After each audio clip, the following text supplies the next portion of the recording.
camera does not move, does it?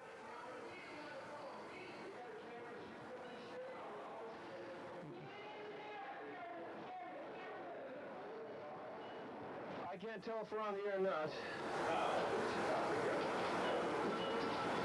Okay, we've got another aftershock coming. I don't hear any audio. I don't hear any audio. Okay. Okay. We're here in the Channel 4 newsroom, as you folks, there's no surprise. For you folks this morning, we've been hit with a major earthquake. Right now we're trying to basically gather some more information, trying to figure out where this has been centered. I'm not sure if we can take a look around that right now, but half the newsroom behind me has been disheveled. A lot of television monitors knocked off the shelves. Basically a lot of dust kicking around here. We're trying to figure out again where this earthquake has been centered. It hit at about 4:34 this morning. A very sharp jolt, a very long, a very rolling type of motion right now. Again, I'm not sure if we have any more information coming in right now. Right now everybody seems to be scrambling. We're trying to figure out again where this was centered.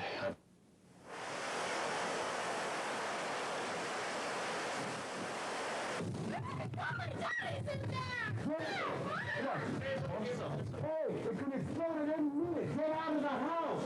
Go across the street. Evacuate the area.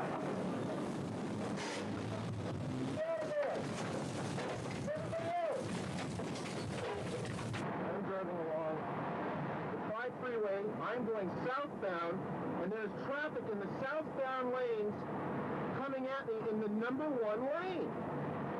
I am southbound on the 5 at the Cal Grove exit. I'm in the Santa Clarita Valley, and I'm in shock. There's traffic coming straight at me. I'm going southbound on the 5, and there's traffic. I've just taken a hit. There's a break in the road. Have you got your gas off? It doesn't matter. It's in the sewer. Look at it. Coming from underground. Get out before this one. I'm telling you. Hey, get it. That's my car.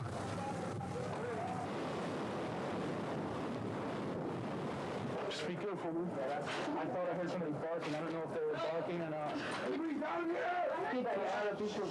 Hello? Is anybody there? John, is he underneath us? Yeah. He's underneath us. We can't get to it from this side. Okay, the whole thing just shifted downward. Right.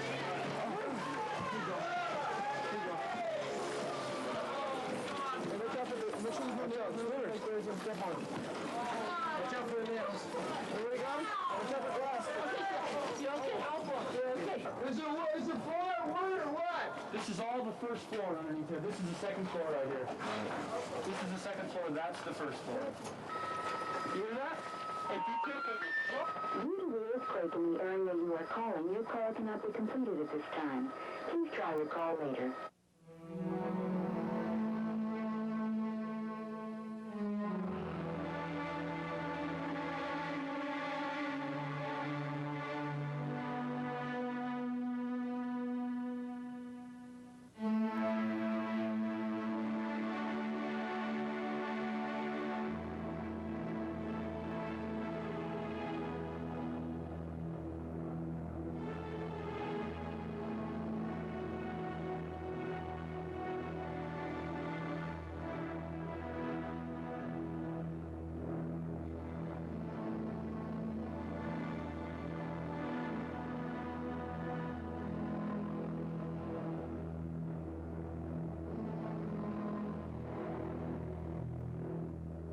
Damage from this earthquake, although perhaps many minor incidents, is going to be extensive.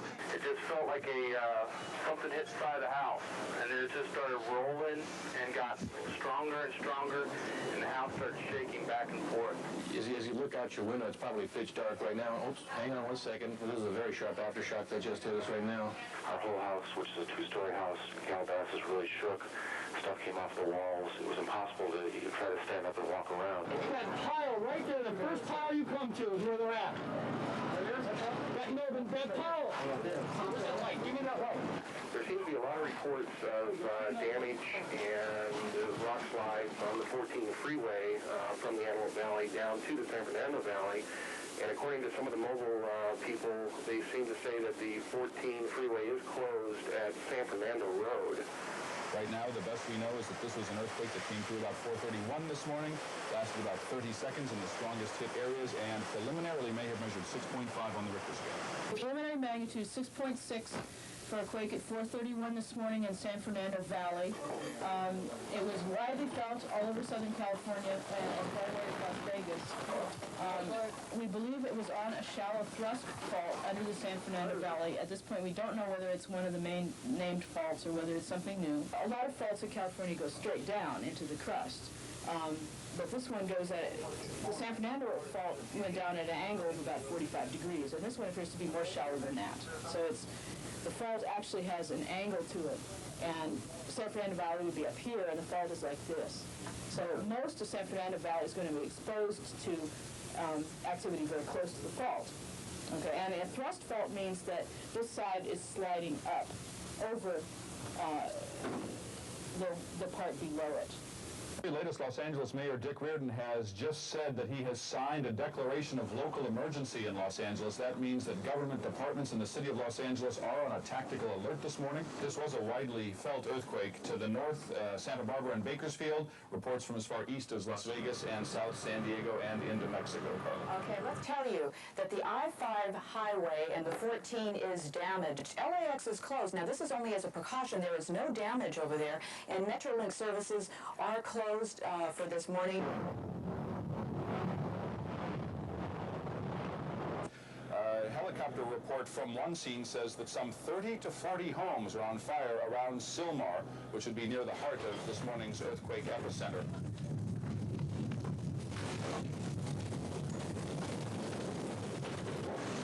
Northridge, as the epicenter, is new information to us. We have suspected the northern section of the San Fernando Valley. That's what Caltech's been saying, but pinning things down to Northridge tells us quite a lot. If you are not familiar with the area, it's the northern edge of the San Fernando Valley. It's a heavily populated bedroom community to Los Angeles. And the mayor of Los Angeles is reporting one fatality from this morning's earthquake. Apparently, our Mayor Riordan told CNN that the fatality took place on a freeway. He gave no additional details, but said there's been serious structural damage on three freeways. So this is the first unofficial report of any fatality due to this earthquake that hit at 4:31 this morning. And so that is unfortunate because now this earthquake this morning in Southern California has become deadly.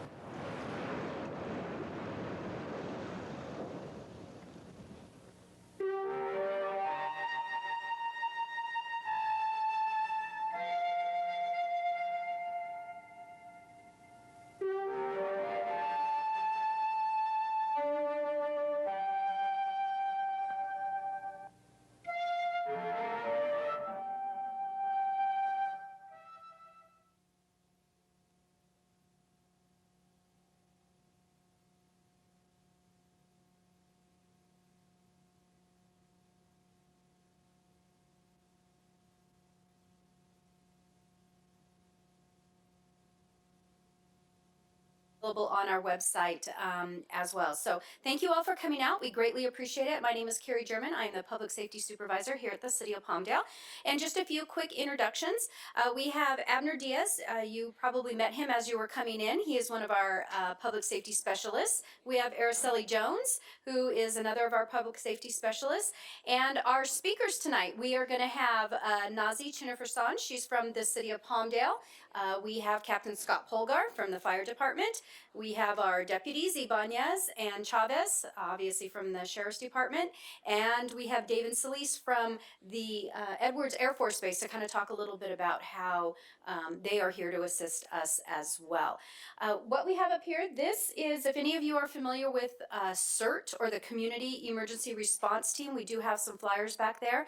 It's a great program. It's facilitated through the Fire Department, through the County of Los Angeles. This is just everything that has come out of my CERT bag. These are all things that I've added on to. I have a couple of handheld radios, some solar chargers, and a little bit of everything that I've added to it. So after the presentation, if you'd like to kind of take a look, see what's up there. We have quite a bit of information back there. Hopefully you were able to kind of pick through it, see what's applicable to you and your family. Take as much as you want. If there was anybody that wasn't able to make it tonight that you think would find this information interesting, we really always hope that we will have a large turnout, because when it comes time for a disaster, we are our own first responders. Unfortunately, it's not going to be the sheriff's department. It's not going to be the fire department. They're not going to be able to respond. We need to be responsible for ourselves. So when I've actually had people say, "Oh no, I'll just call 911," and I say, "Okay, well, good luck with that." So hopefully you're not going to be the I'll just call 911 people. The brown books that we handed out to you, those are through the County of Los Angeles, and they have a little bit of everything information in them. In addition to those, we have some different lists and things like that. Those lists are to get you thinking. Preparedness is an individual process. There is no cookie cutter, cut and dry, black and white. This is what you need to do to be prepared. The list that you'll actually find back there, it has a lot of things that are not even applicable. Well, we still have VCRs in our home because I refuse to give up all my old VHS cassettes. But this list just gets you thinking about things. A hand-operated can opener. How many of you only have an electric can opener? How are you going to open those canned goods if you don't have any electricity? A cordless phone is not going to work if we don't have electricity. Do you have an old school phone that actually plugs into the wall because you may not be able to charge your cell phones? So these lists are just to kind of get you thinking about what you may and may not need for your household. Are you prepared with your pets? Are you prepared with children? What are you going to do in those emergencies? So I am going to start turning it over to our experts in this subject matter. We're here just to provide you with as much information to get you thinking about what you need to make sure that you and your home, and then hopefully spread it out to your neighbors. If you're part of a neighborhood watch group, we will come out and do disaster preparedness presentations right for your neighborhood watch group, so they don't have to actually drive anywhere. They can just walk down the street with their chair, plop it down, and we'll present and bring all of this out to us. I also want to thank Miguel from our IT department, because I am very technologically challenged, so if it wasn't for him, y'all might just be sitting here listening to us talk without the great footage that you got to see from the Northridge earthquake. So remember, it's not a matter of if it's going to happen, it's when it's going to happen, and it's never too early to prepare, but it can be too late. So with that, I am going to turn it over to Nazi. She's going to be our first speaker for the evening to tell you a little bit about how the city of Palmdale is going to be prepared to protect its residents. Carrie kind of stole everything I was going to say, so I can just say ditto and walk away. Well, my name is Nazi. I'm the Emergency Services Coordinator for City of Palmdale. That means that I kind of deal with a coordination piece and the back end that you guys don't get to see because, well, we hope that everything works and follows with a very smooth process, and that's my job. What the city is doing is making sure that all of our responders, the city personnel, Edwards, all of our players that play a role during a disaster are connected. They know how to talk, they know how to communicate, and also how to get the word out to our residents, because you guys are who we serve. In general, my job is to coordinate. My job is to provide resources to our first responders. May it be Public Works, the Sheriff Department, the Fire Department, all of our first responders, all the people who serve you guys directly face to face. In the event of a disaster, if their resources are not enough, we will make sure that they have the resources. And then we will also make sure that the city goes back to providing you guys services as soon as possible, because we don't want the city not to be able to do that. September, as you guys know, is Preparedness Month. Carrie did a great job of talking about the backpacks and having personal kits at home. It's also a good time to review and kind of go through your backpacks if you have them at home, and make sure that, if you're like me and you kind of use the stuff from those backpacks every now and again, make sure that you replace the things that you've taken. If there are any perishables, if there are any medicine in there that needs to be thrown out, at least once a year, review it. The city is in the process of kind of putting together a annual valley-wide Great Shakeout drill. You are all more than welcome to participate. So if you go to Great Shakeout's website, you can register yourselves or your businesses, your families, and participate alongside with us. We all do it. Everyone in the city does a drop, cover, and hold at the same time. So it's going to be October 17th, 2019 at 10:17 a.m. So it's 10:17 a.m., 10/17/2019. We will all, I will announce it. Everyone in the city will do drop, cover, and hold on. I know the fire department does their own drills, the sheriff department, we all do it. and then we all come together and kind of do a scenario, make sure that we can, in an event that it happens in real life, we are coordinated and we have practiced together before. Just to make sure that the services that we provide, if a disaster happens, like Carrie said, not when a disaster happens, not if. It is going to happen. I still got that backwards. I told you, she stole all my good things. I'm here nervous now. So that's all I have. If you guys have any questions about what I do, about what it is that the city does, you're more than welcome to ask right now. I know David is here from Edwards. He is my counterpart. He is who I speak to and work with on a regular basis from Edwards. We have a relationship just like we have a relationship with all the other entities in the city, in the state, and the county. I'm going to invite him if no one has any questions. No? Going once? Going twice? All right. David, it's yours.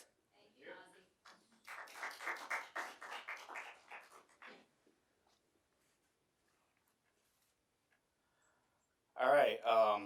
Before we begin, I want to reiterate what Nazi was saying about building collaborations and partnerships, working together. For example, if you know your neighbor before an earthquake or wildfire occurs, you're more likely to help each other work together than if you just meet them the day of or the day after. So same thing for Palmdale, Lancaster. We're reaching out to different communities in the area, kind of telling them what our capabilities are, how we can work together during a different type of catastrophe. So, oh, sorry.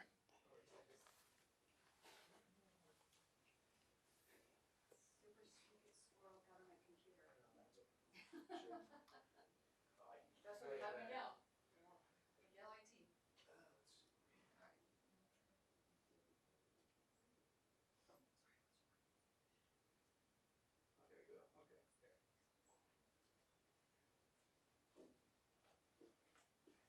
All right, normally my boss will be giving this presentation. So there's two parts. One will be an overview of what Edwards does, what our mission is out here. The other part will be DSCA, which means Defense Support for Civil Authorities, how the DoD can help different communities after catastrophe. So Edwards was found in the 1930s. A colonel wanted a more remote base, far away from people. Initially, they were testing aircraft out of March. They found the Rogers Dry Lake Bed. They acquired it. A few years later, it became a full-fledged Air Force base. So what we do, we conduct flight tests and research on new aircraft, new weaponry. We have security, fire, medical, chapel, contracting, all there. So you get to use an overview of our base. We have a lot of different projects at Edwards. AFRL is a rocket lab. They test rocket fuels and test different rockets, launch different satellites and different missions. We have the B-2, F-35, F-22, so different type of aircraft. So personnel, we have 14,000 people. Active duties around 2,500, and we have a lot of civilians and contractors around 8,500. So our assets, we have around 300,000 acres, 6 to 8 square miles of lake bed, 7.8 miles of runways. Lake bed runways are 69 miles, which includes a 10-mile runway used for the space shuttles, if you remember that. Ramp space, we have 1.3 million yards. Structures, we have 3,800. Facilities, we have around 9.5 million square feet, and we have 19 hangars, around 1 million square feet. So here's an overview of the base. We're kind of shaped like a rectangle. We have Lancaster and Palmdale to the south, California City to the north, and then Mojave to the northeast. So that's a visual of our lake beds, which we have aircraft can take off from. There's our paved runways. Here's our lake bed runways, which we do use, 10-mile long runways in the middle. And then there's our ramp space. So as you can see, we have a lot of area to cover. If you look on the map, we have different aircraft listed. Those are different aircraft that had accidents. A few of them collided on the ground, like the F-22, we had a pilot who was killed. Now moving on to DSCA, this is more why I'm here, is how DoD can help you and help different cities.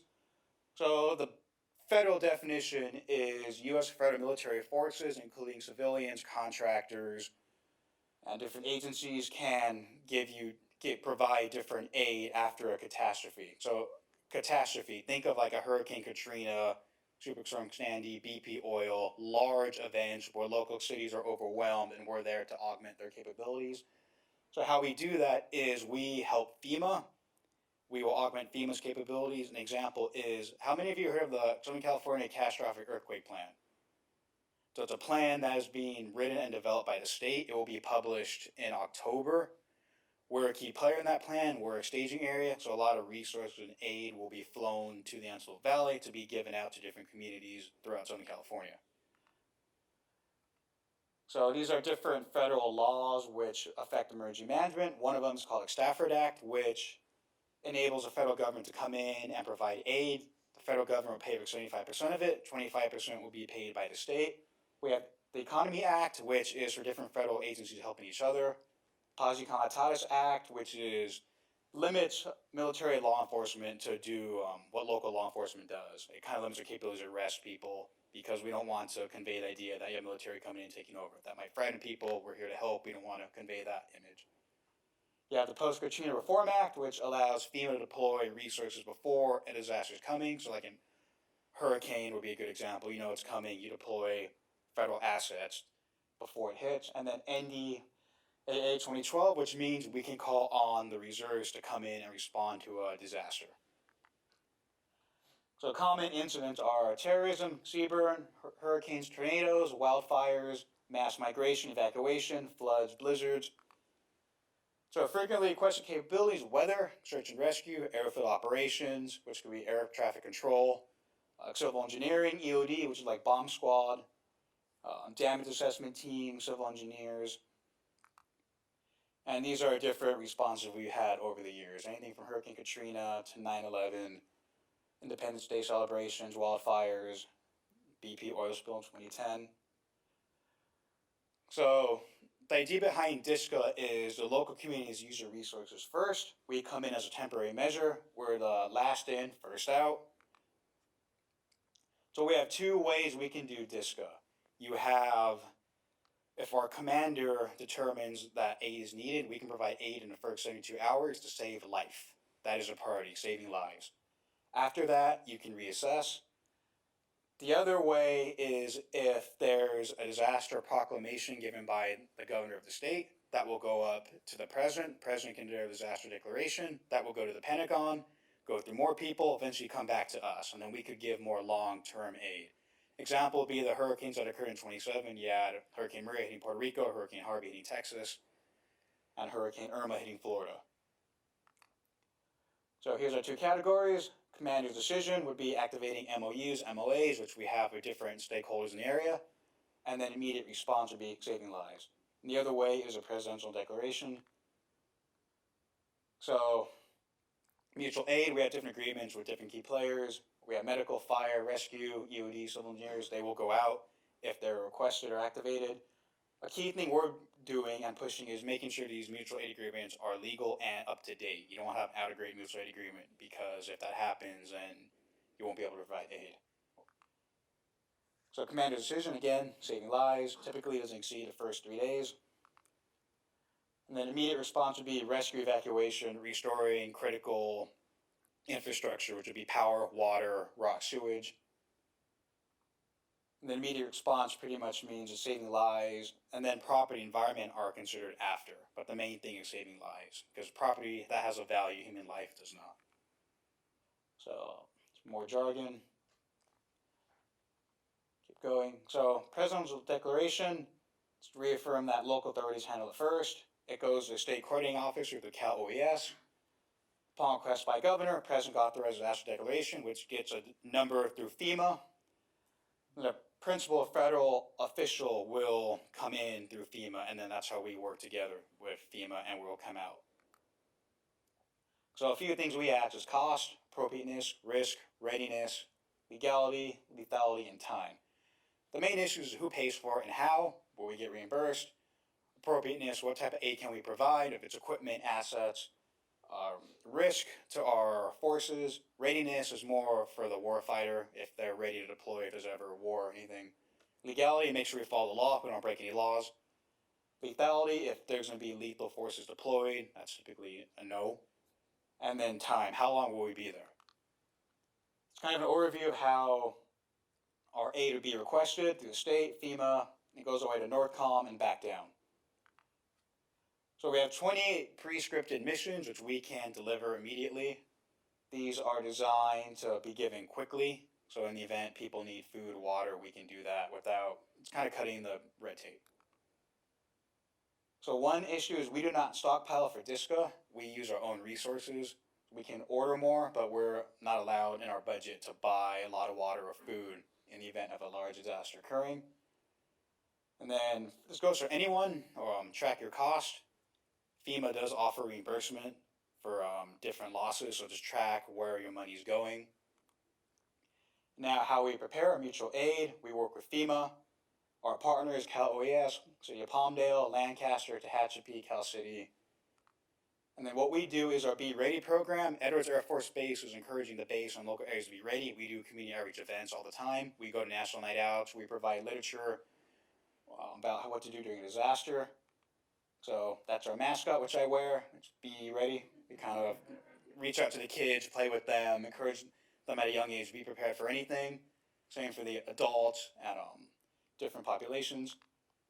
So there's different events we do. We have like a wheel game, Plinko, handing out material, just trying to be proactive, encouraging people to plan ahead before the disaster occurs. These are different responses we've had over the years, anything from F-22 crash to drones going down. 09 and 2015 were busy years for us. Now, any questions or comments about Edwards or DoD and how we could provide aid to local communities? Sorry, yeah, I was trying to keep to the time, but. Did you have?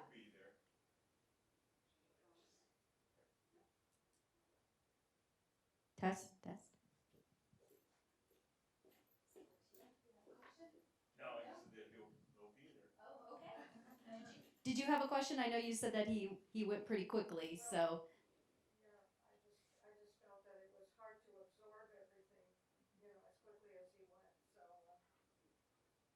Well, if you want, I have a hard copies of PowerPoint. I could go review with you after we're done here. So I'll be here after, so I don't mind. Yeah, I don't think that wasn't available on the table, but we can make that available to you. I know that when people start hearing acronyms and things like that, it's kind of like, well, what does that one really mean, and what does this one really mean? So I think this was basically as an overview because we've never had Edwards Air Force Base as a partner with us before. I mean, they've been a partner, but we've never had them here to let our community know that they are available as a partner. All of the things that they do to prepare and get ready for this and everything that they offer, we might not see all of that because they're coming in from behind the scenes and helping us with that. But we wanted to make sure that everybody knew that because we always kind of worry about being cut off from everybody up here in the Antelope Valley if the 14 goes down or something like that. So we do have a partner that is readily available to us that we really appreciate.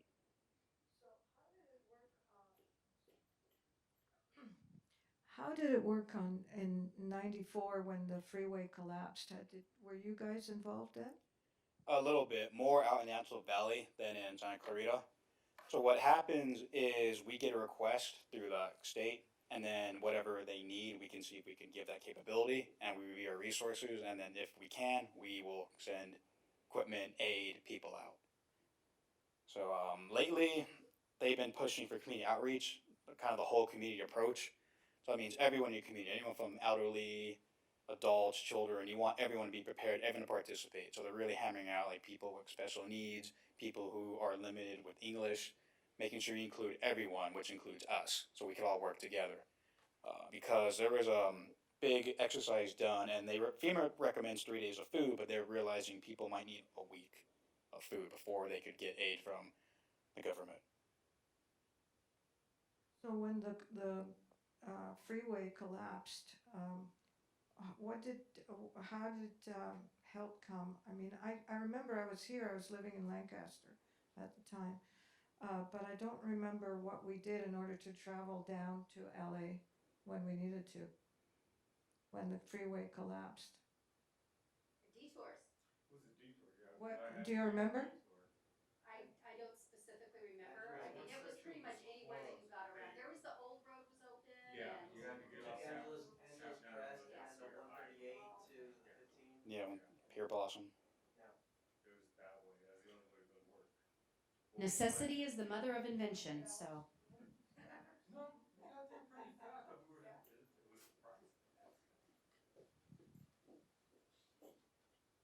Not a question, but I had no idea you know this existed, this service, and living in Palmdale, I'm so happy to have Edwards Air Force Base at hand. I mean, I feel like it's an advantage for us.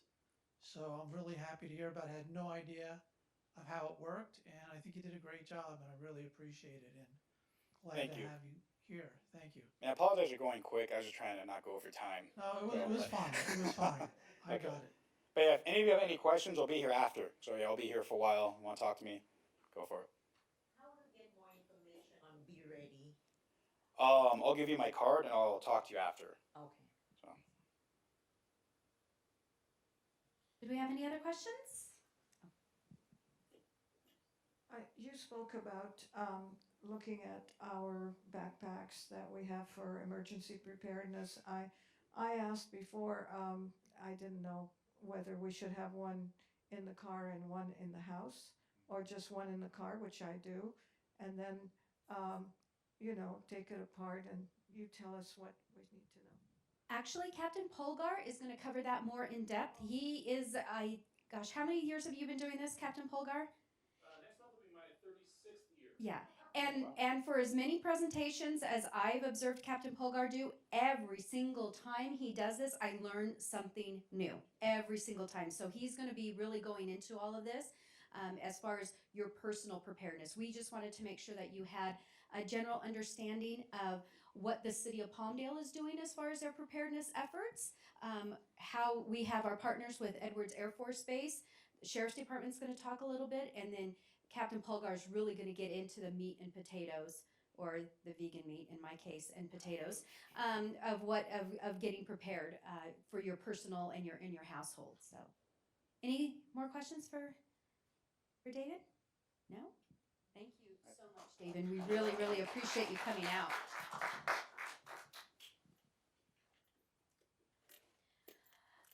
Okay, with that, we are going to turn it over to our Sheriff's Department, and they're going to talk about evacuations. And I'm just going to say, please listen. Not just tonight, but if they ever come knocking at your door.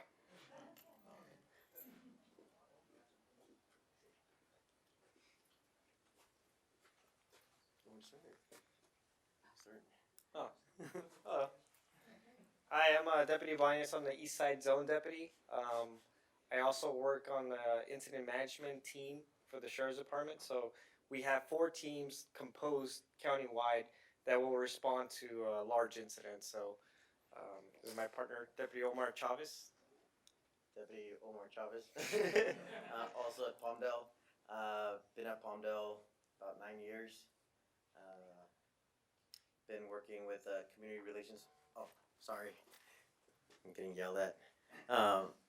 Been at the department, or been at Palmdale Station for about 9 years. We're going to talk to you a little bit about evacuations when we come knocking at your door and kind of scaring you to get out of here, that you got to go. There's no nice way of telling you you need to move, you need to get out of here. If we're telling you that, it's for a reason. Our time is very limited. We can't be waiting around on everyone to pack up their stuff and, I get it. I have a house too. We all have, valuables inside the house, but at this time, what's more valuable? Your property or yourself, your family. Get that, scoop that up, and get out. Yes, we have people that say, no, we don't want to go. Okay, that's fine. Most likely we'll have you sign a waiver saying that you want to stay.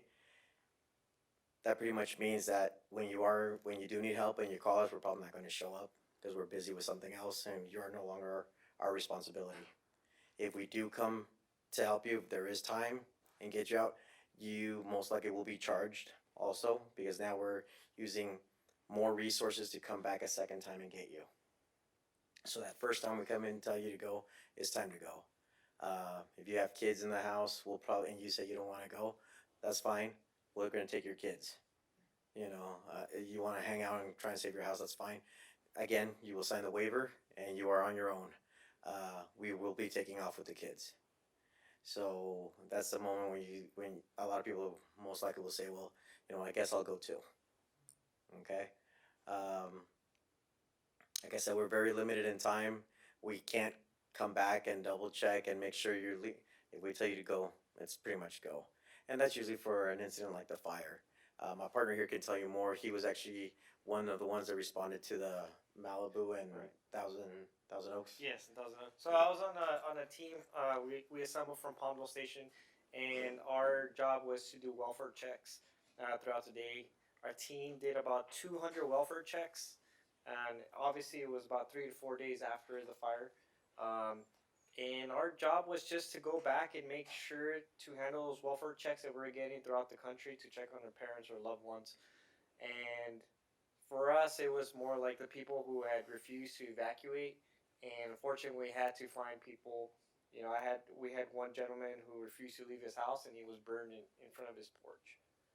So, kind of going back to my partner saying, when we ask you to evacuate, that's, you know, you don't have to take our word for it, but you know, when your life is in danger, like, I don't know why you would want to stay. You know, you can always replace property. That's why you guys pay your monthly insurance, right? You know, it's property. Your life is not worth it. So, just help us out, help you in a timely manner. One of my sergeants said earlier today when we were talking to her, she mentioned that what she does is she tells people, okay, if you don't want to go, that's fine. Sign this waiver, or they get all their information, put it down on a notebook, and then they ask them, now, who's your next of kin? Being for real, you know, and how can we get a hold of them? Because that's what it may come down to. Again, that stuff kind of puts it into reality of what's going on, and they is like, yeah, I think we'll leave then. So, I think that's it, right? Are there any questions in regards to evacuations?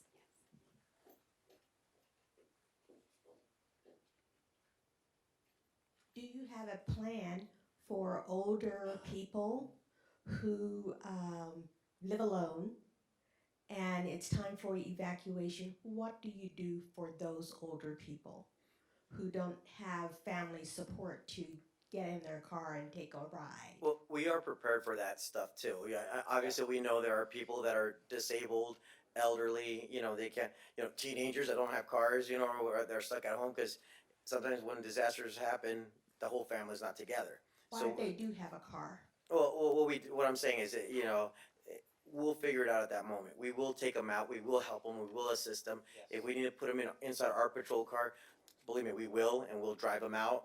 You know, there's paramedics usually on the base of the hills. We'll find them to help us with the gurneys. And we do have, like I said, the situation will dictate. But yes, we do have a plan for everyone. The ones we have problems are the people who don't want to evacuate. The people who are not willing to go. But like my partner, it has happened. It happened to me. I was in Wrightwood for a fire, and we had a cat.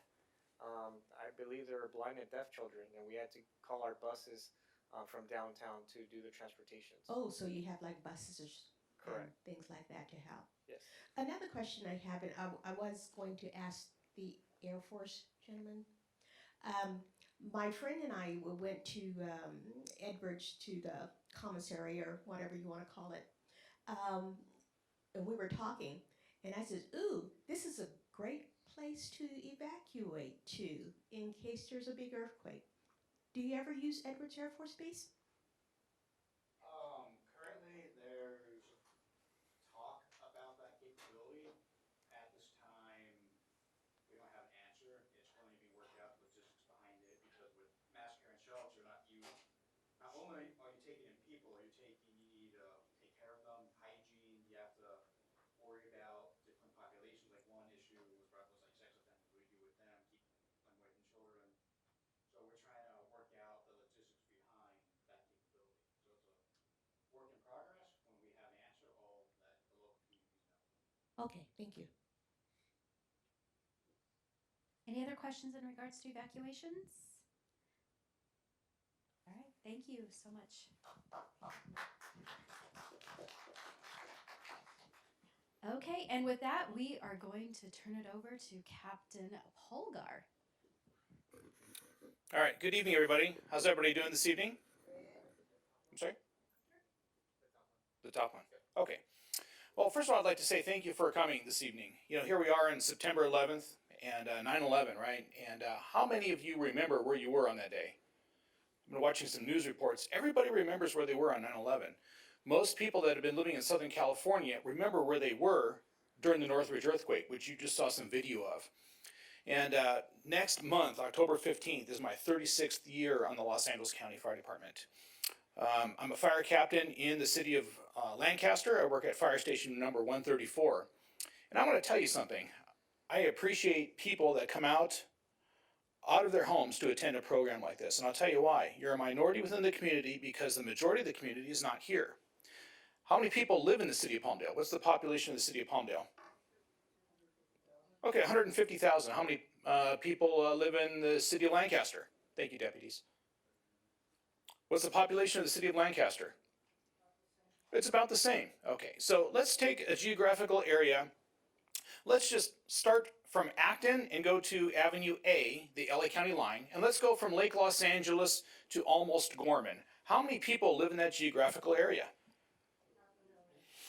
Close to 500,000. 450,000 people or so live in that geographical area. Now, how many fire stations are there in that same geographical area? Does anybody know?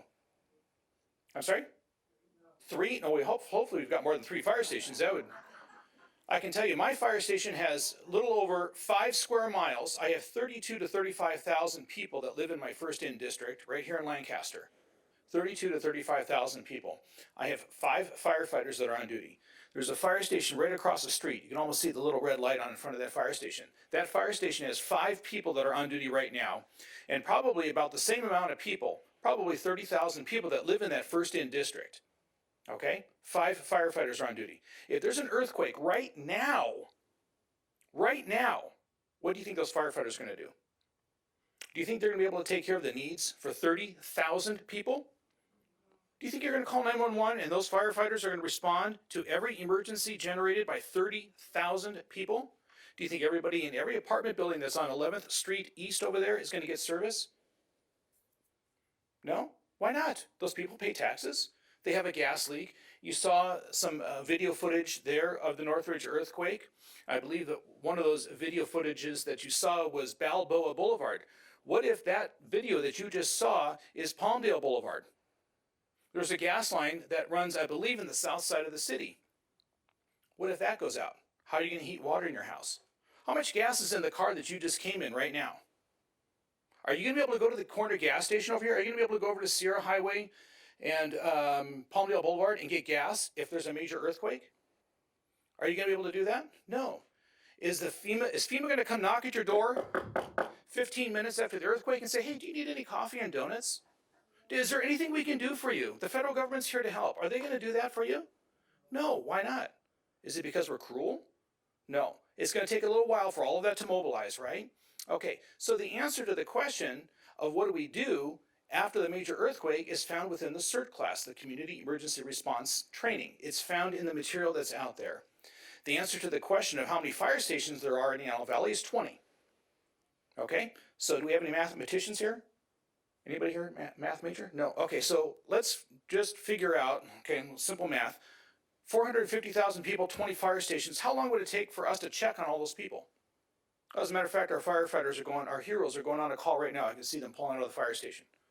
That fire station does about 5,000 calls a year without an earthquake. 5,000 calls. So the answer to the question of what are we going to do really kind of falls on you and what you're going to do in the event of an earthquake. Do you know how to shut off your natural gas? Do you know how to shut off your electricity? Do you know how to shut off your water? Do you have a kit like this that can sustain you for at least 3 days, but preferably 7 to 14 days? One of the ladies here just asked about a disaster preparedness kit. Should you have a kit in your car? Yes, and I'll get into that in just a little bit. So I want to emphasize, and I have my entire life, not what the federal government's going to do, not what the White House is going to do, not what's going to fall from heaven, but really, what are we going to do here at the grassroots? Okay? Usually at the end of this organizational meeting that we have with the city of Palmdale, people head to the gas station. Okay? That's the first thing to do. I better get some gas because Captain Polgard just spoke to me about getting gas for my car. regarding your family plan, what is your family plan?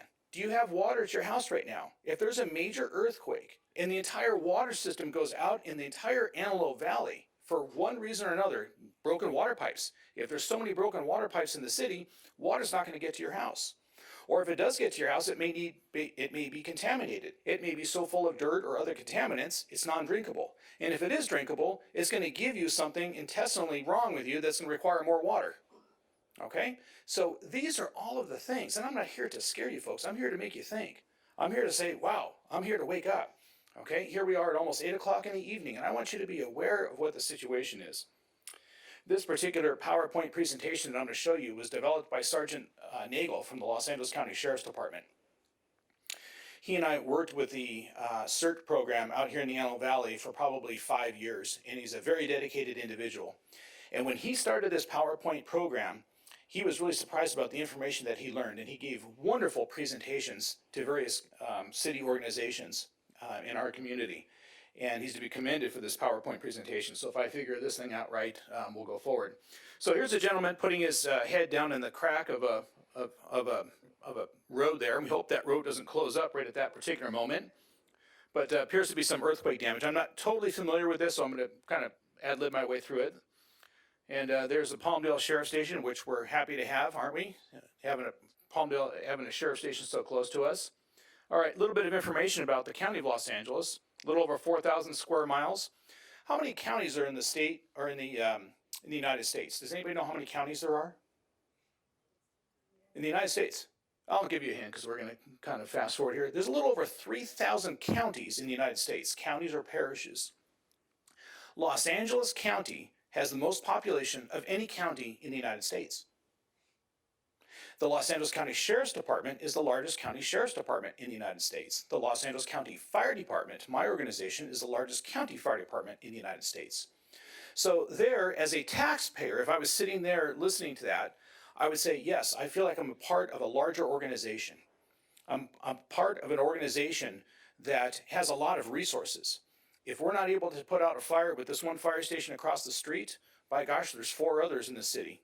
And there's 20 here in the Antelope Valley, and there's probably another 15 down in Santa Clarita, and further south we have 170 some fire stations that are within our organization that we can draw upon. And if that's not enough firefighting resources, we certainly start to draw upon our other cooperative agencies. Glendale, Burbank, Pasadena, the city of Los Angeles, all these folks come up here, and the first fire truck that you see after that earthquake may not be until day 2 or day 3. And that fire truck may say San Francisco on it. So that's a little bit of dose of reality, because I was on duty one day after the Northridge earthquake, and you asked how we got down there. I went down the 14 freeway, got off at San Fernando Road, which is now Railroad Avenue, went across Sierra Highway through the 5 and the 14, underneath all the bridges there, and got on at Roxford and headed south to my fire station in South Central Los Angeles. And then I came back, and we were actually using the military aircraft. The National Guard had been activated, and we flew from the Hansen Dam up and over the mountain range and landed in the Magic Mountain parking lot. And that's where my engine company from South Central Los Angeles did a shift change. So those are the types of cooperative agreements that we have. So if we can't handle it, we reach out from the county to the state to the federal government in terms of our cooperative persons. But all of that takes time, naturally.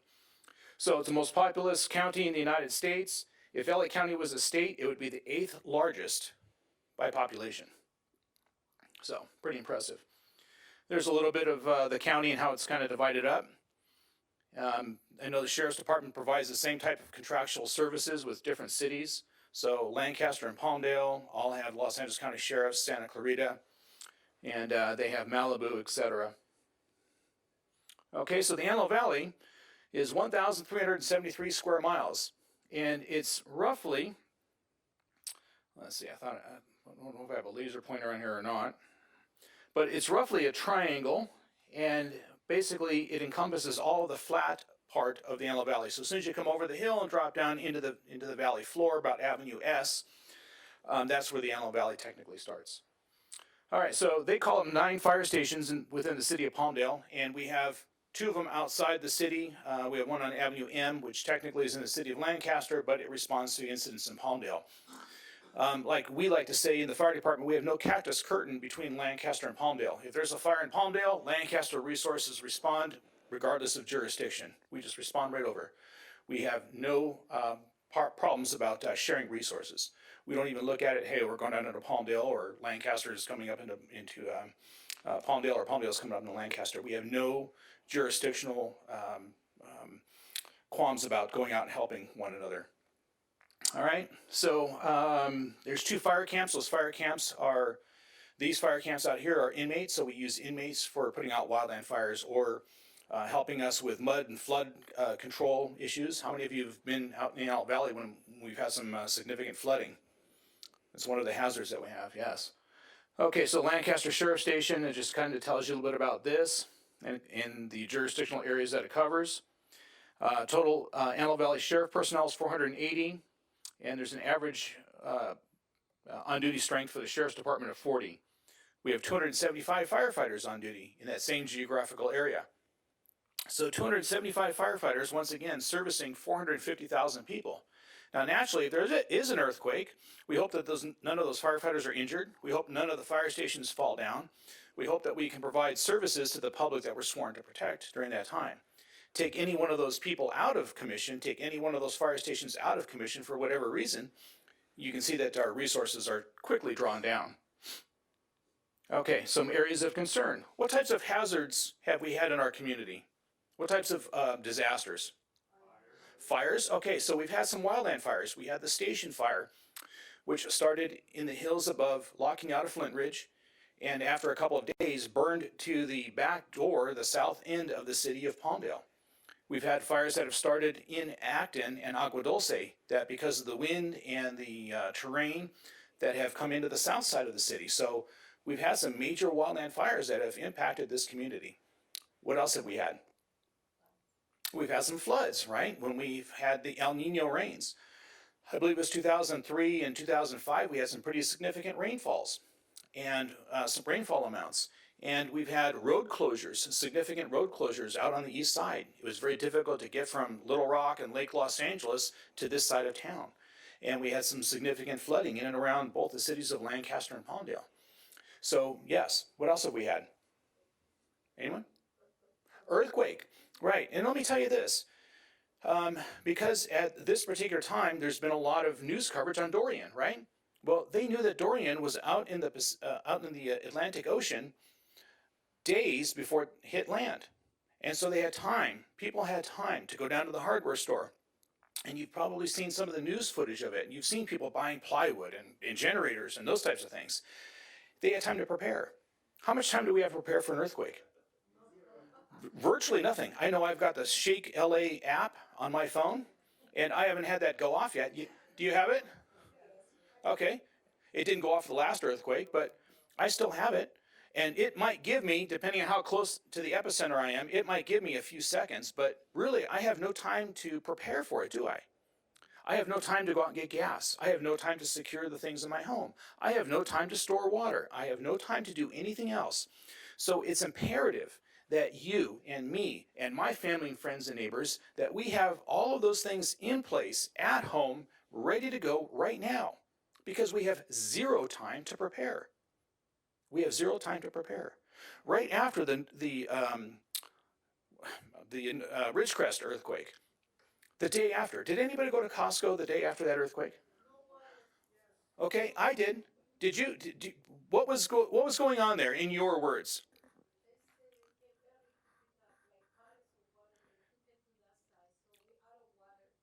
Okay, so because your voice wasn't on the recorder, there was pallets of water that were running out of that Costco store. And that Costco store, if you've ever been to Costco, you go all the way to the back, and there was nothing there but empty pallets. And then a friend of my son's works there right now, and they had several additional truckloads of water that was brought in, and they were out of water the following day, because I went there about 2 or 3 days after that. They were out of water by 1 or 2 o'clock in the afternoon. Now that was after the earthquake.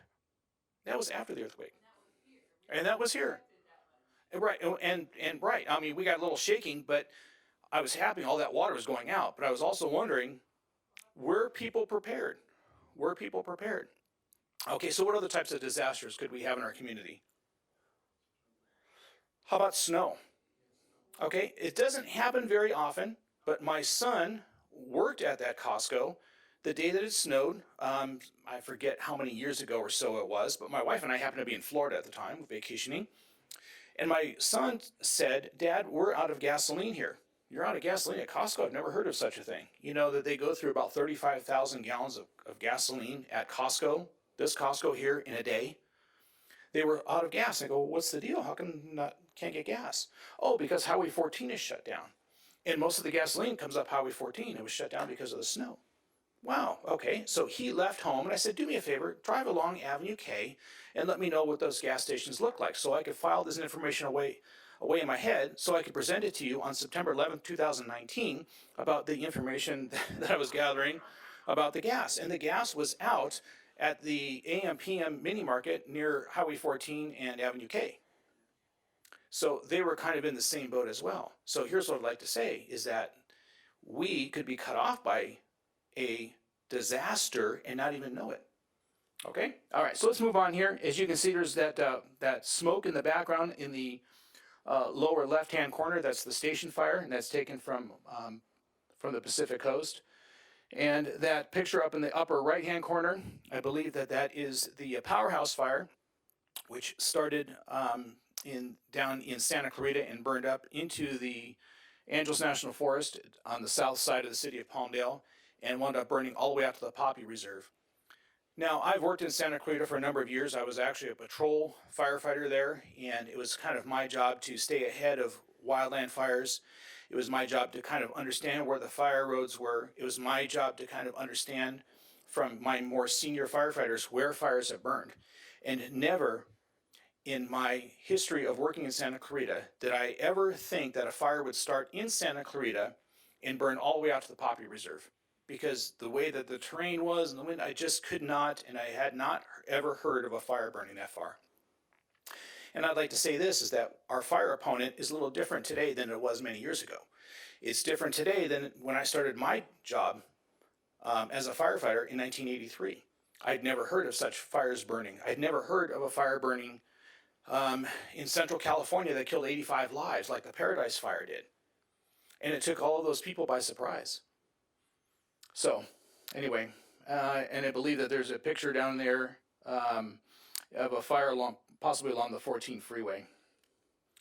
All right, so we've had some flooding. Several years ago, we had a series of thunderstorms that came through the western part of the Antelope Valley. And they started up above Lake Hughes and Lake Elizabeth and then spread all the way out to Tehachapi. And in the lower picture there, you've got one of our fire department, our red bulldozers. Yes, we have bulldozers on the Los Angeles County Fire Department. And we're over there taking mud off of the roads. And more importantly, we were actually checking those vehicles to make sure there's nobody trapped. And you can see some of the flooding that came across, I believe, Elizabeth Lake Road and near Godey Hill Road, and basically made the road impassable.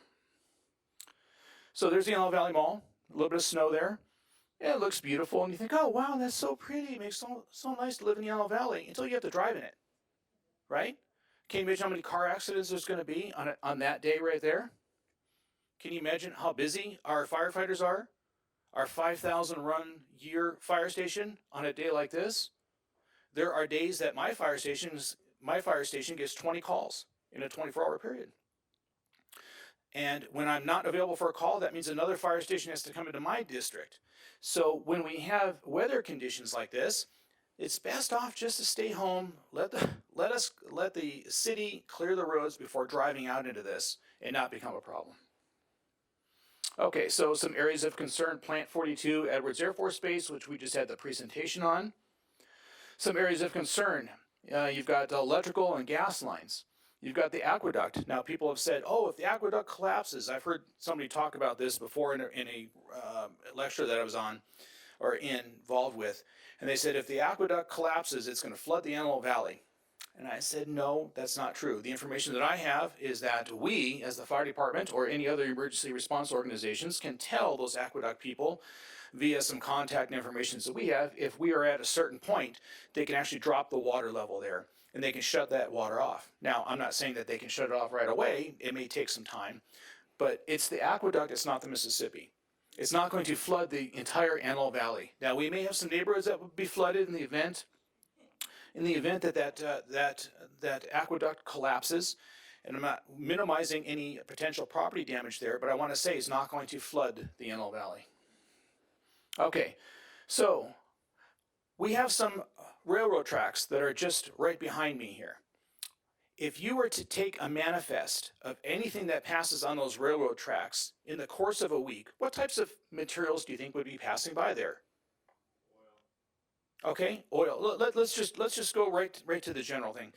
Do you think that just about every type of hazardous materials would be passing by there? Okay, it's a major thoroughfare to other parts, eastern parts of the state of California. Okay, so we have hazardous materials incidents.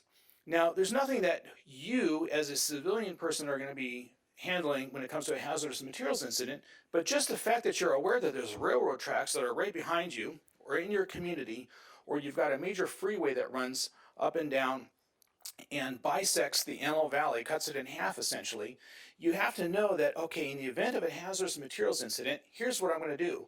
When those sheriff come knocking at your door and they say, hey, we've got a hazardous materials incident, and you look outside and there's ethyl methyl rip your lips off floating across the neighborhood, it's time to go. Remember we talked about those evacuations? Okay, so that's the time to go. That's why you have to have that evacuation plan. And by the way, ethyl methyl rip your lips off is not, it's just a generic term for bad stuff, right? Okay, so some areas of concern, we've kind of talked about these things.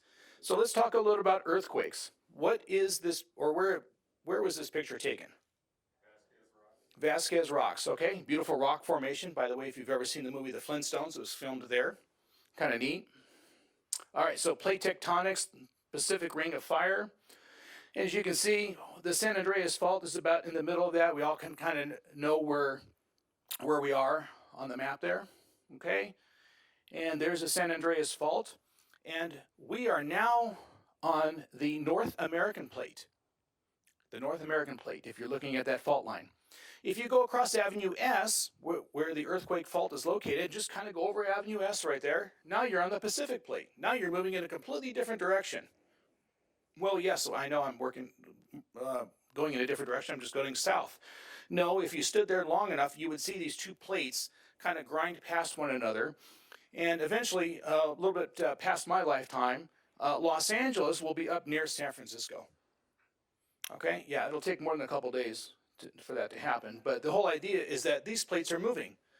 And Mother Nature, we don't know when Mother Nature is going to shake that up. We don't know when Avenue S is going to be potentially the next epicenter for an earthquake. We just experienced one out in Ridgecrest, right? Okay, what do they call that? The Ridgecrest earthquake. What if the next one's called the Palmdale earthquake? Or the Little Rock earthquake? Or the Valyermo earthquake? Or the Leona Valley earthquake? Do you think we're going to feel that here? Do you think we're going to be the subject of world news reports from all over the world? Hey, there's an earthquake out in Palmdale, California. I'm not here to scare anybody. I'm just giving you a little dose of reality. Okay, I'm not wishing this upon anybody. I'm just giving.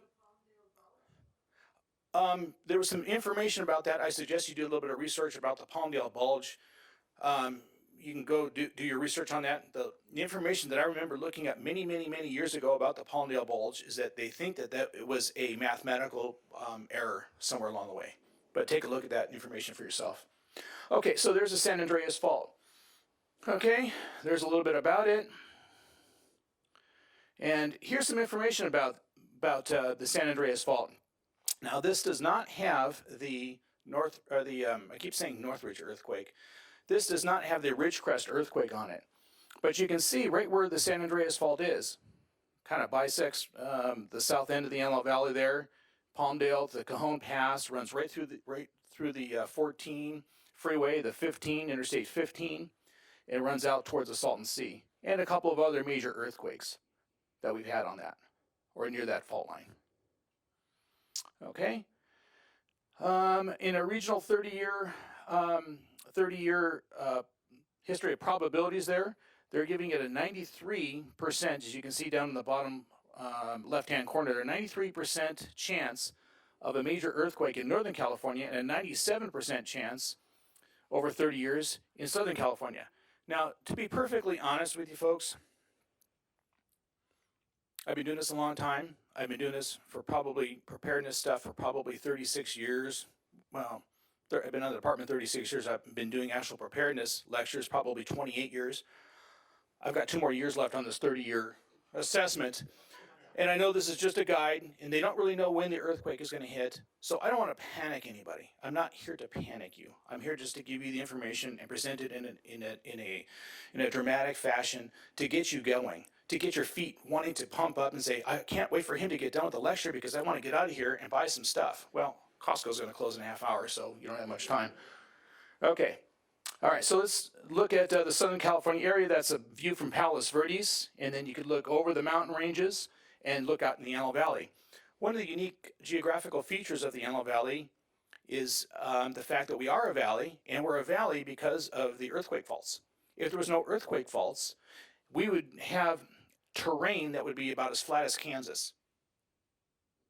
Okay, so kind of significant. And as you can see, there's a little bit of the Cajon Pass right there. Let's see.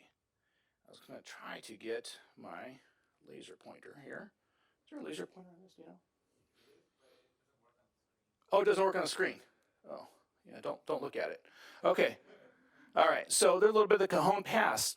During one of the presentations that I've seen about the Cajon Pass, that if there's a major disruption of the San Andreas Fault at the Cajon Pass, that the 15 freeway, a major thoroughfare here in Southern California, might be offset by as much as 20 feet.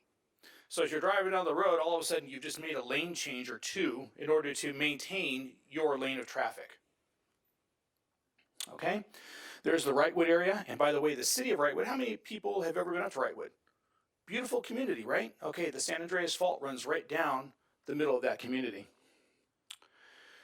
Okay, so let me get myself oriented here. You've got Elizabeth Lake Road, and you've got the fault line, Highland High School down there in the lower right-hand corner. As you can see, that earthquake fault runs right through there. It's just sitting there, real quiet, not making any noise, not rumbling right now, but who knows when it's going to strike? Okay.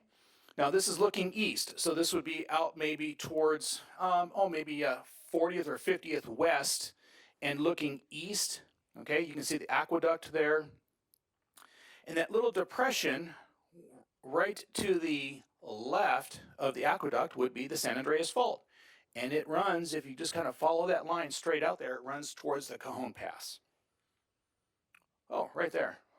Thank you, Andy. Remind me to thank Andy for putting that little line right there. That's right where that earthquake fault is. Okay, and we all recognize this, right? This was several years ago when they had done some drainage work there. They put that drain pipe in to prevent the water from running off there. And so that all of that scraping was fairly new.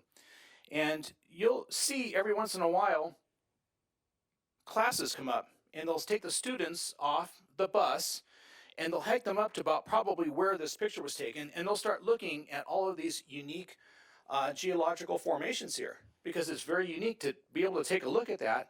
And basically that cut was cut right into the earthquake fault.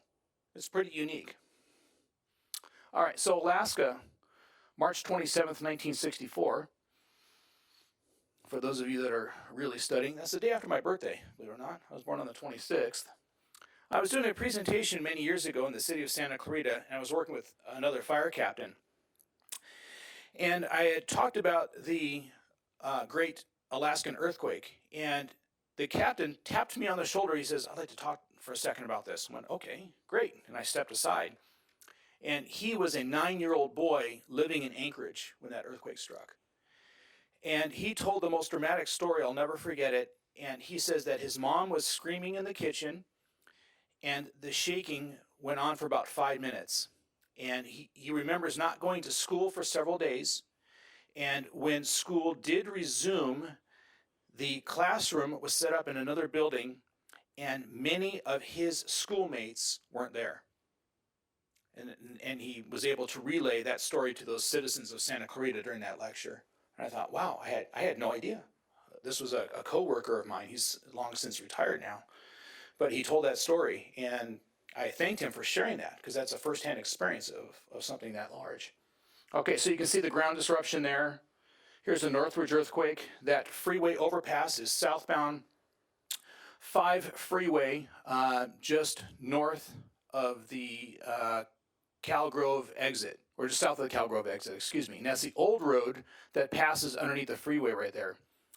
One of our department helicopters did a hot landing there and picked up those people, the truck driver and the campers, and got them off of that bridge. And there was a lady that went off of that bridge, and I believe that she was pregnant and survived. Her car flipped off of that. So, all right, a little bit of stuff about that. Okay, so when we talk about retrofitting bridges, this is what your federal government is working on. Retrofitting those bridges so they don't fall down. How many of you lived out in the Antelope Valley when that earthquake hit? Okay, did anybody have to drive down below? Yeah, it was. There was a lot of traffic concerns, but we Angelinos really came through, and by carpooling and those types of things, and this is how the Metrolink that's behind us was developed and enhanced. It was after that time they said, okay, we have to do something different. So Metrolink enhanced their services for the Antelope Valley to get our citizens from the Antelope Valley down to their places of work. So I know the bridge has been redesigned. I'm not an expert at that, but what I've understood was that they were using gravity to hold all that concrete down, and essentially when the earthquake struck, all of that concrete bridge bounced up and down so hard it actually pierced itself on those stanchions there. So that's what had happened. Okay, so here's an apartment building. Does this look like the apartment building that you live in, or one of your family or friends lives in? That gas leak in the back, that may be Balboa Boulevard. I remember seeing a news report, and there was a news reporter who was out there talking, giving his news report, and somebody came out off camera and onto camera and got some water from this water that's flowing out of the street there, and then walked back off camera. And as I was watching that, I was thinking, what is that person doing with that water? They're probably not boiling it because the gas is burning out on the street, but they're watching all this water going down the street. Do you know it takes 1 gallon of water or 1 gallon of sewage to affect 20,000 gallons of fresh drinking water? So would you want to drink this water? Would you drink that? But wait a minute, there's water flowing down the street. Why would you not want to drink it? Because it hasn't been sterilized, purified, right? We don't know what's in it. And if the outgoing, if the incoming water line to your house is broke, chances are the outgoing sewer pipe might be broke. So you don't know what's mixed in with this water. That lower picture there is the 10 freeway. It's in the Fairfax area. You can see how the freeway was disrupted there. And I forget where that upper left-hand picture was. I believe it was in Northridge, a shopping center there. I'm sorry? Oh, parking lot, Cal State Northridge University? Okay, good. Thank you for that. I'm going to have to put you on the payroll for giving me that information here. Okay, so there's a little bit of natural... Well, thank you for that information. Okay, so there's some natural gas burning there. You can see all of the hazards. I believe this looks like maybe an earthquake in El Centro. Remember that one? I'm not sure where that picture was taken. But you can see the type of damage. You know, if you're inside a building, the safest place to remain is inside the building when there's an earthquake. Because most of the time, buildings have false fronts that may fall out or may fall down. For example, right here on Palmdale Boulevard, we have some older buildings that have been remade to look new.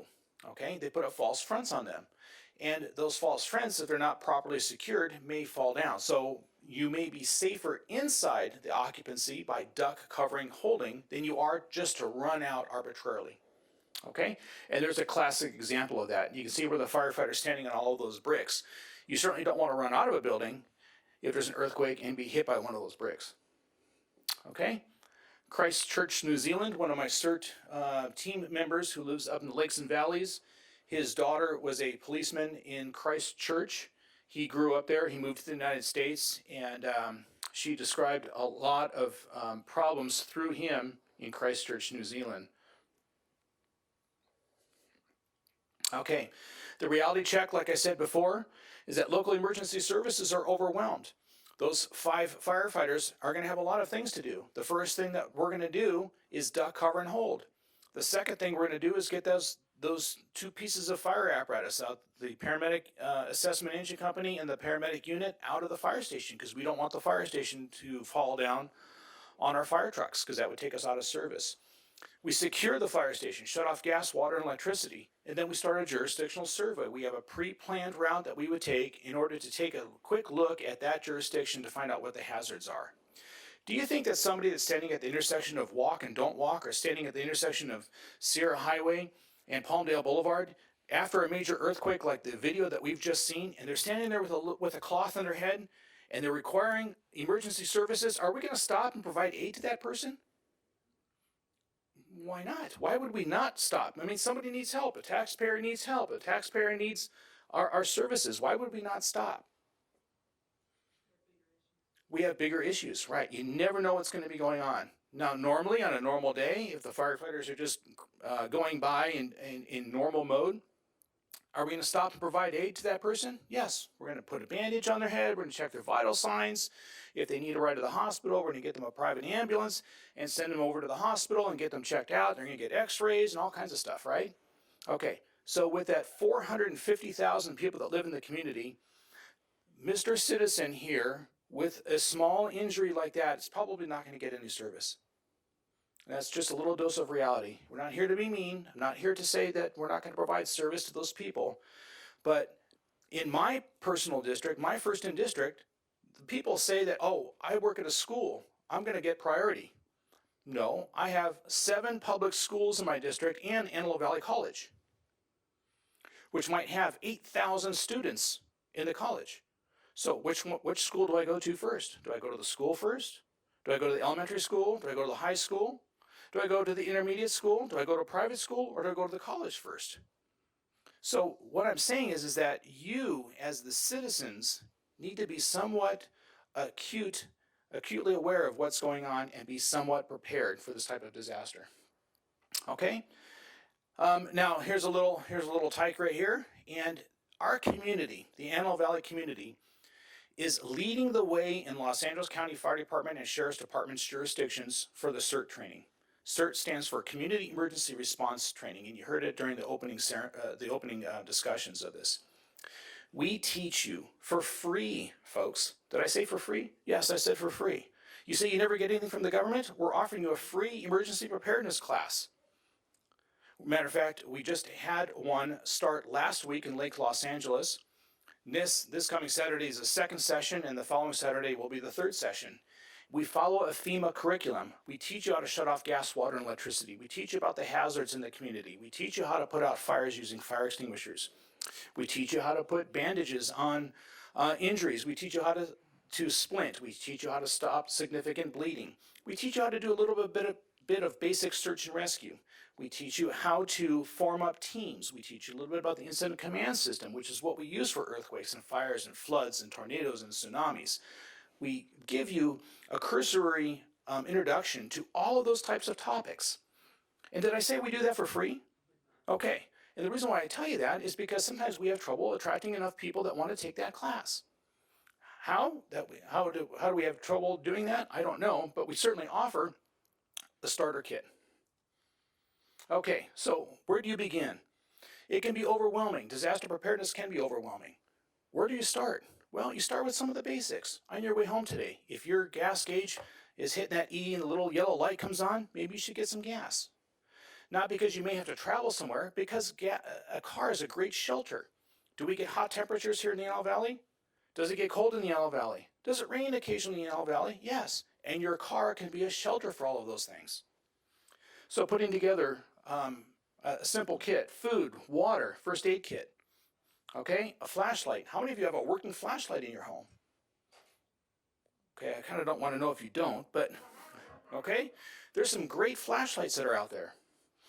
Medications. How many of you are on, I don't even want to know, don't raise your hand, but how many of you are on medication, you have some type of way of getting medication in the event that your normal delivery process might be interrupted.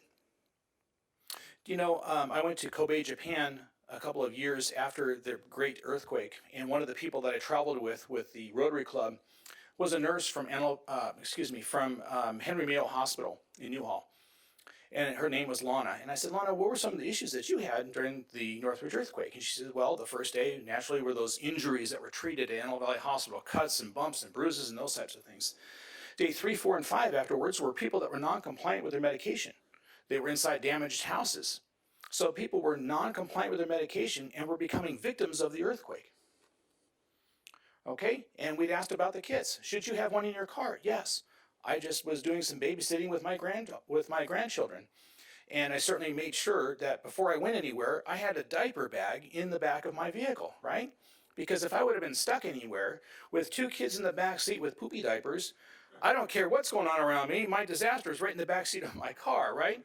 Okay, so when I was raising kids, we used to keep the diapers inside the car. We used to keep the wipes inside the car. We used to keep some extra food inside the car so that in the event that I'm stuck at the 5 and the 14 and we have this major disaster, that I've got something to give the kids. Now, when the kids grew up, I naturally got rid of the diapers. When I get a little older, I may need those a little bit later, but for right now, I don't need to have those diapers inside there. So we talked about what to put inside the kids. Just look at whatever your individual needs are. In the event of a disaster and you need to jump in your car, maybe it's good to put some extra medication inside your car if it's compatible to the temperatures that we find here in the Antelope Valley. Okay? All right, water. How much water should we have? Well, I have a swimming pool. I don't need to have any extra water. Well, maybe you do because you shouldn't be drinking pool water. Okay? And how much water do we have available to us right now? You have a lot, right? You can go home, turn on the tap, and the water's going to come out until you have to pay your water bill, right? Now, we all know it's expensive to do that. We're not going to do that foolishly. But do you know that you can go to Costco right now? Did I talk about Costco before? I'm a big Costco shopper. Okay, so you can get 6 1-gallon containers of water for less than $5.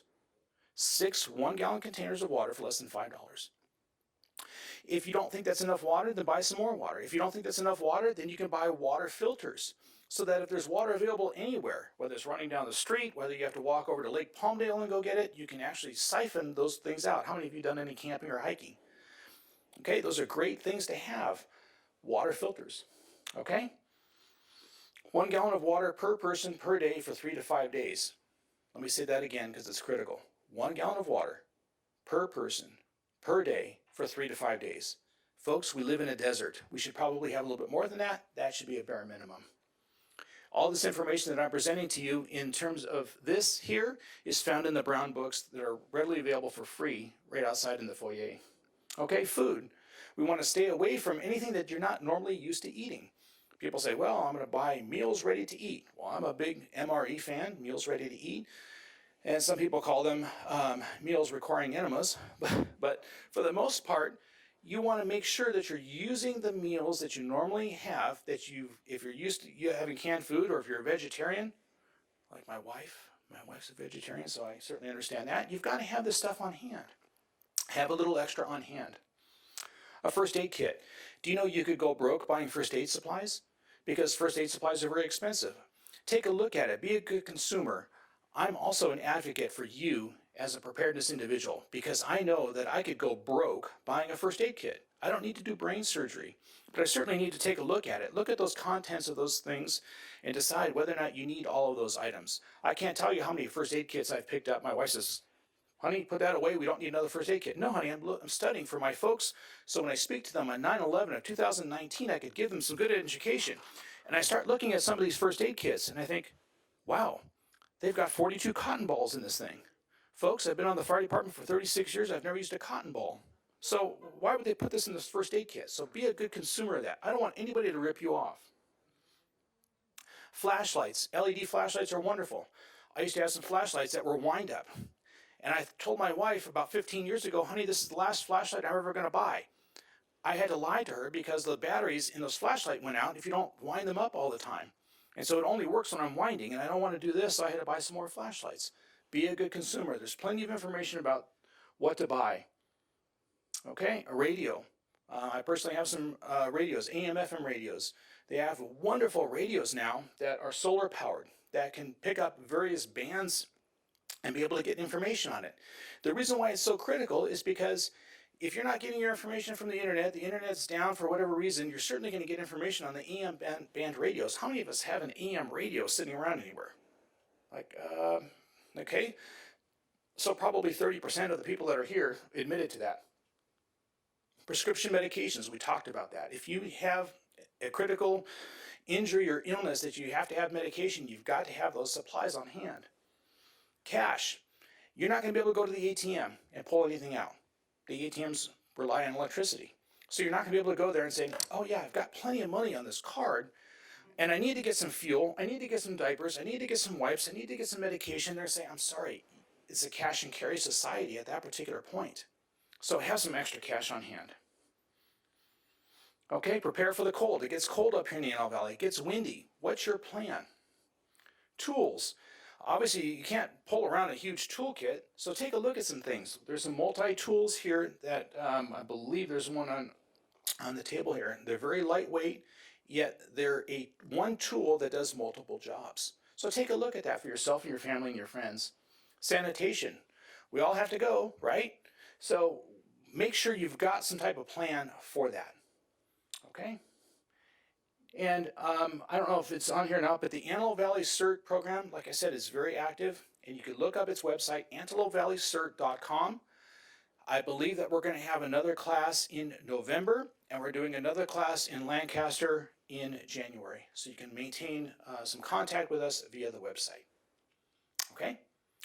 Was that information helpful? Was it good? Did you enjoy it? Okay. Questions? Okay, and we'll put it, we'll make sure you grab the microphone. This way everybody gets to hear your question.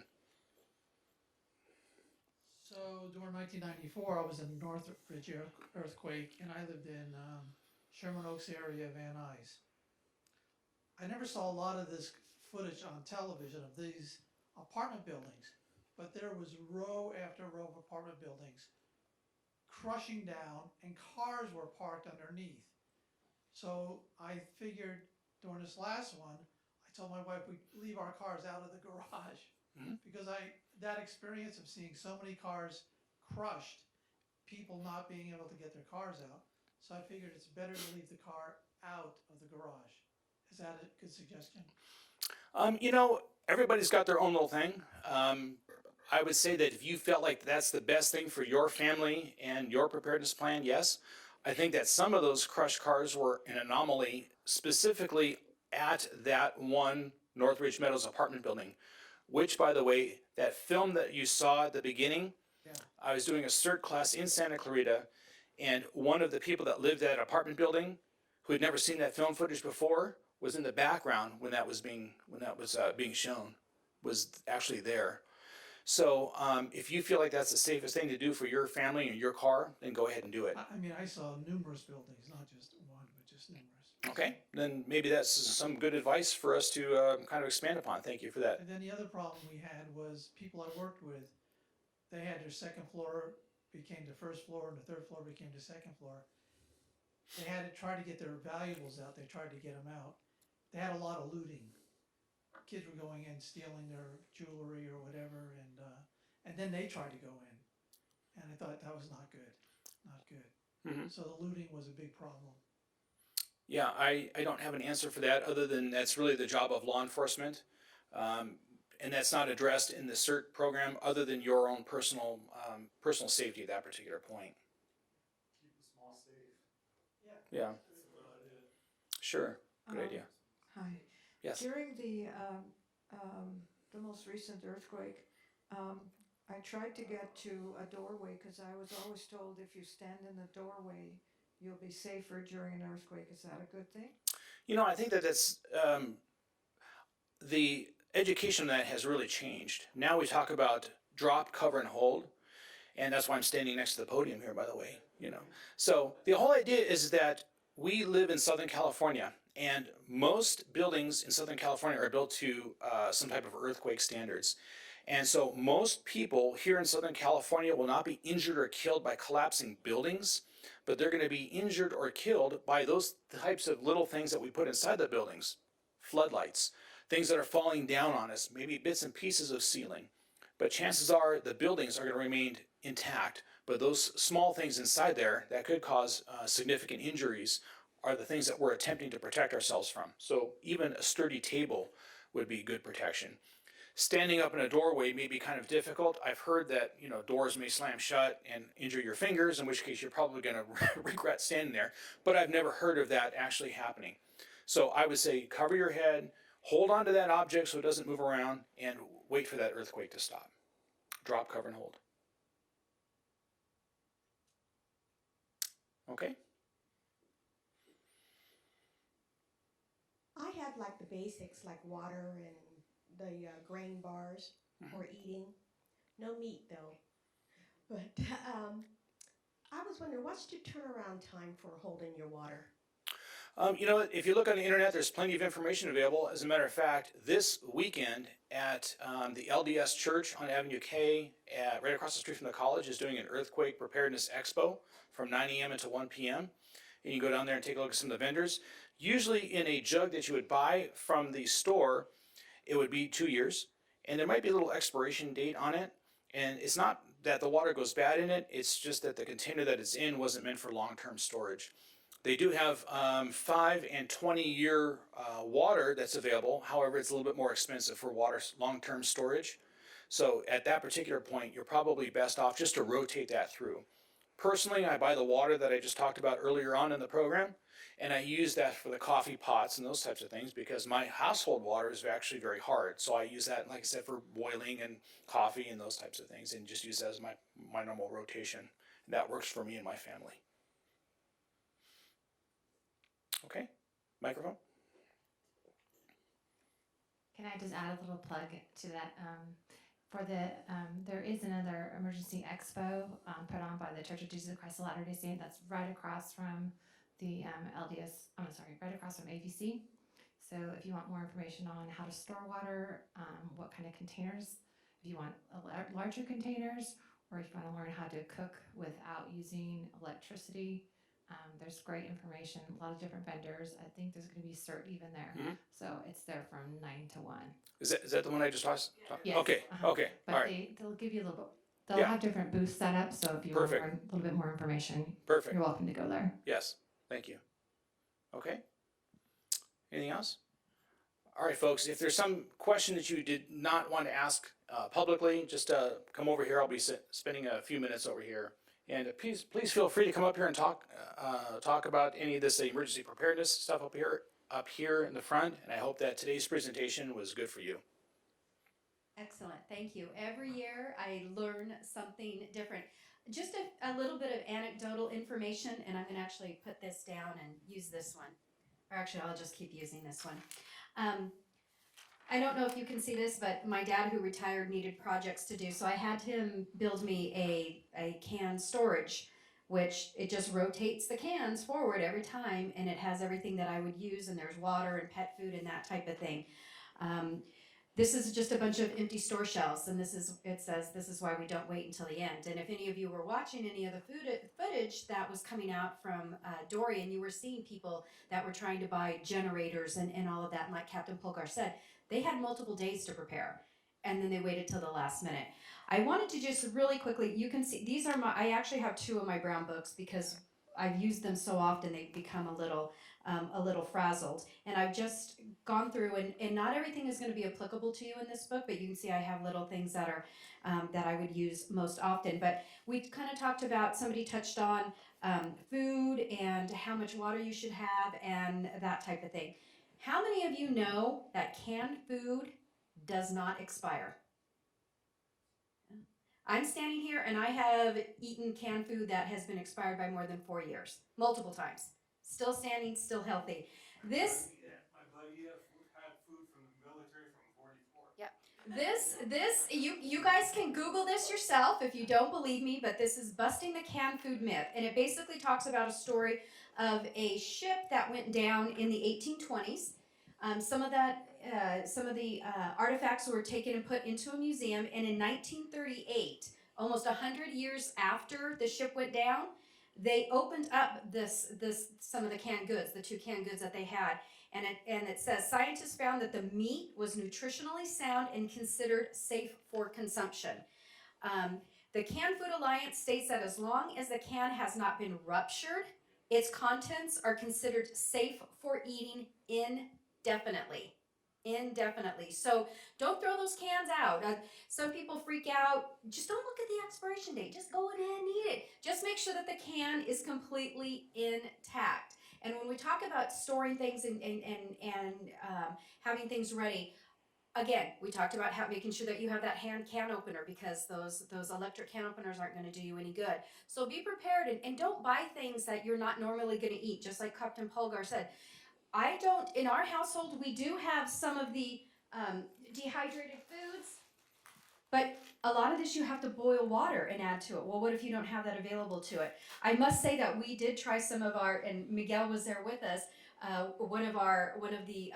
they kind of call them heater meals because they heat all on their own, and we had the vegetarian chili, and it was surprisingly really, really good. Really good. We were pretty happy with it. But this, you add water to it. This has a 25-year shelf life. And this is what we have sitting in our house. All of my CERT backpack was the basics. I went through the CERT class, and then you can see that I've added quite a bit of things to it. I've got 2 radios over there. I have a change of clothes, because if we do have an emergency, I'm not going to be running around in debris wearing these things. So I have just an old ratty pair of tennis shoes and a change of clothes. This is what I keep in my car all the time. I didn't bring my water in. Everybody knows what water looks like.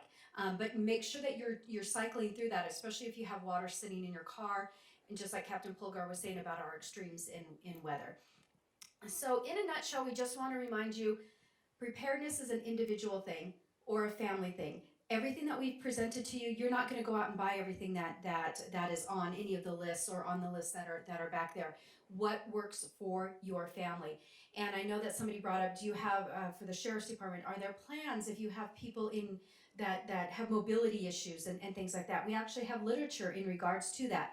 This is where a neighborhood watch group, an active neighborhood watch group, is going to be critical, because you're going to know who those people are in your neighborhood that are going to need that assistance. Are they on oxygen? Are they in a wheelchair? Are they going to be able to get out? This is when, and our public, our first responders have talked about it over and over again. Make sure your house is in order, and then make sure your neighborhood is in order, because you are going to be the first responders for your neighborhood, not the big red trucks, not the black and white cars. It's going to be you in your neighborhoods. So please look into a neighborhood watch. It's not just for incidents such as this. It's all about the community effort, keeping your neighborhood safe and being there for our neighbors. You had pets, yes. Me, how did I forget that? In your brown book, you have a whole segment on pets as well. Pets, children, other people that rely on us for their needs, are seniors or elderly, that type of thing. It's up to us to make sure that they're prepared. It's not your cat or dog's fault that you let them run out of food and then we had an earthquake and now they don't have anything to eat. So when you're thinking about making sure that you have food on hand and water on hand for yourselves, what about for your pets as well? Medications, ask your doctor if they can write a prescription that will overlap by a week. If they can't do that or the insurance company won't fill it, ask them if they have samples in their office, so that you kind of have that 1 week cushion between the time that your prescription expires or runs out and you're able to get it filled again, because I know that there's very stringent guidelines for some of those, but maybe some samples will help. I love how you talked about the first aid kit. How many of you have opened a first aid kit and there's like 32 butterfly bandages or those little pinky bandages? What are you gonna do with those? It's like the 28 cotton balls. So you can get those basic first aid, but you can see from the everything I've got going on here, I've added to that myself. Without going out and actually buying it. So it doesn't have to be expensive. Instead of buying 1 can of soup, you buy 3 or 4 cans of soup when it's on sale. Pick up a couple of gallons of water here and there and just continue to use it. It doesn't have to be a huge expenditure. And almost everything that is on that table right there, I got locally. Whether it's from the 99-cent store, from a, the hardware store, a big box retailer. I even have something from Radio Shack, which isn't even in existence anymore. So you can find all of this locally and at a very reasonable price. But again, please don't wait to prepare. I know I'm getting gas on the way home. I always feel really bad if I don't have at least 3/4 of a tank when I see Captain Polgar. I just picture that. And I have a story. I was on fumes, went to go get gas at the gas station. Their satellite was down. Nothing worked. ATM machine, couldn't access the ATM machine. My credit card didn't work in the pump. I was literally on fumes. The gas station loaned me money to put gas in my car, and I paid it back when I came back through.